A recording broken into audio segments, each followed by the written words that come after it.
Harvey Weinstein has turned himself in at a New York City police precinct this morning to face criminal charges related to allegations of sex abuse. Dozens of women say he sexually harassed them, but this would be the first criminal case against the former Hollywood mogul. CBS's Laura Podesta has the details. Harvey Weinstein has surrendered to authorities today. He's facing criminal charges involving sexual assault. The case reportedly involves actress Lucia Evans. She told investigators and The New Yorker that Weinstein forced her to perform oral sex on him in his Miramax office in Manhattan in 2004. Late last year, the Manhattan DA's office appointed a senior sex crimes prosecutor to investigate accusations by Boardwalk Empire actress Paz de la Huerta. She insists Weinstein raped her twice in 2010. Dozens of women have accused the former Hollywood mogul of sexual harassment, misconduct, and rape. Weinstein has repeatedly denied having non-consensual sex with any of the women who've come forward. Attorney Jean Christensen represents some of Weinstein's accusers. She told CBS this morning that a conviction could be used in similar cases against him. At a minimum, I would expect that they will feel satisfied that he's held accountable for his conduct. A spokesperson for the Manhattan District Attorney told CBS News yesterday, quote, "Our investigation is in an advanced stage. The NYPD says it's looking into multiple accusations."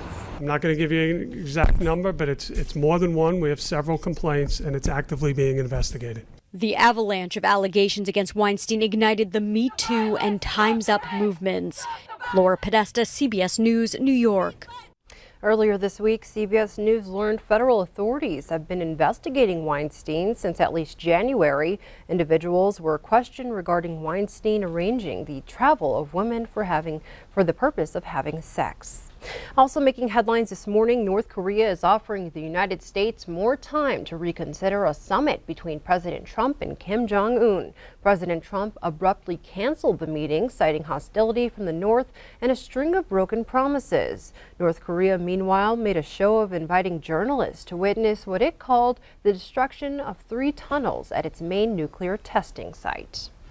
On to flood watch. Yellowstone County is bracing itself for a flooding emergency following this Sunday's forecast that calls for heavy rain. If that rain materializes, both the Clarks Fork and the Yellowstone rivers could hit record levels by Memorial Day. This is video taken Thursday afternoon near Colson Park in South Billings. The boat ramp area is now covered by several feet of water. Authorities warn the record high flows could result in bank erosion, channel migration, and possible road and bridge closures. Yellowstone County residents also should expect flooding on numerous small streams, including Canyon Creek, Blue Creek, Alkali Creek, and Pryor Creek. Continuing our coverage, despite an all clear from the Yellowstone County Sheriff's Department, Lockwood Schools is finishing out the week in a soft lockdown. School Superintendent Tobin Nevasio says as a security precaution, the school will also keep a substantial law enforcement presence on campus. This comes after a series of rumors about a threat to Eileen Johnson Middle School. Yellowstone County investigators told Q2 the threat was cleared on Wednesday. Lockwood Schools will be let out at 11:30 today, and the 8th grade promotion ceremony has been moved to 1 o'clock. Those changes will allow students to leave before visitors come onto the campus for the ceremony. Turning to court news, 6 months after a man was shot in a Billings bar, a suspect is tracked down, arrested, and now faces charges. The shooting happened inside Bones Arcade on Broadwater Avenue last November. 37-year-old Terrell Lewis made his initial appearance in Yellowstone County Justice Court Thursday on a charge of assault with a weapon. Police were called to the bar for a report of a shooting and found a man with a gunshot wound to the abdomen. Witnesses gave a suspect description that matched Lewis. Surveillance footage from the bar shows that man, who police identified as Lewis, walk up to the victim at the bar and shoot him. Investigators say Lewis was only at the bar 30 minutes before the shooting. A motive was not identified in court documents. Lewis is being held at the Yellowstone County Jail on a $100,000 bond. Meanwhile, a former Eastern Montana teacher is accused of sexually assaulting a female student on numerous occasions in 2012. 38-year-old Richard Adsit Jr. is charged in Judith Basin County with 3 counts of sexual assault and 2 counts of sexual intercourse without consent. Court documents state Adsit sexually abused a 15-year-old girl over a period of 4 months. The alleged crimes took place in Adsit's classroom and at his home in Geyser, Montana. Adsit was also a teacher and coach at high schools in Reed Point, Sidney, Geyser, and Savage. He is currently a teacher in Pennsylvania. Well, did the Trump administration disregard U.S. environmental laws when it approved the permit for the Keystone XL pipeline? That was among the issues argued in Great Falls Federal Court Thursday. A group of attorneys representing environmental groups, the State Department, the U.S. Fish and Wildlife Service, and Canadian pipeline company TransCanada presented arguments on that issue to federal judge Brian Morris. The Sierra Club maintained the pipeline's permit was illegally issued even before a final route was approved by the state of Nebraska.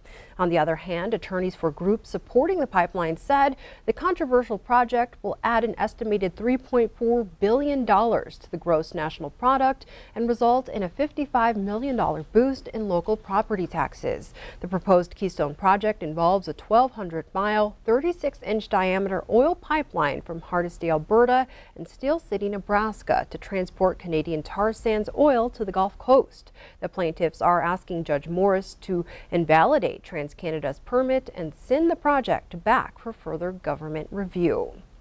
Elsewhere, the author of the Montana Climate Assessment was in Billings to talk about the effects of climate on water, forest, and agriculture. Dr. Kathy Whitlock, an earth sciences professor at Montana State University, says the report is unique. Stakeholders came together to help determine what would go into the more than 300-page report.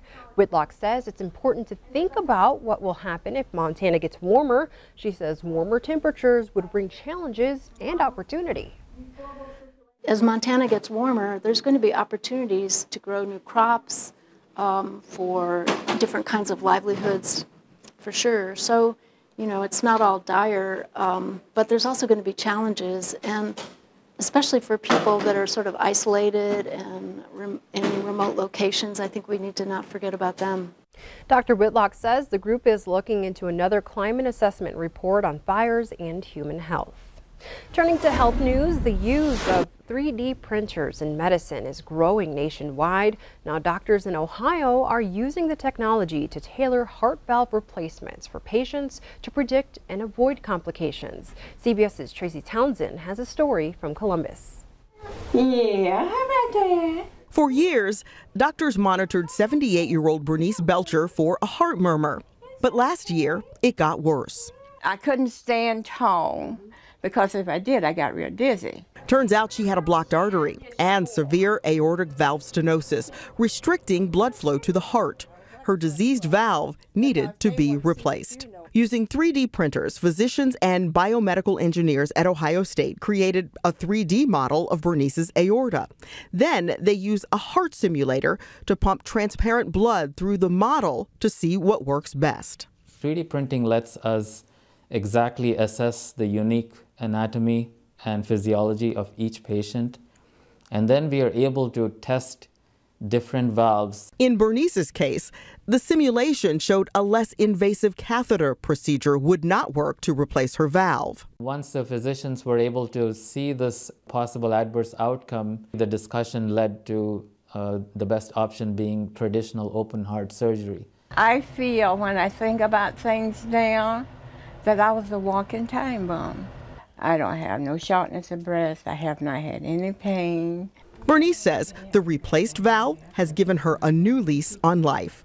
Tracy Townsend, CBS News, Columbus, Ohio. Symptoms of aortic stenosis can include shortness of breath, chest pain, and heart palpitations.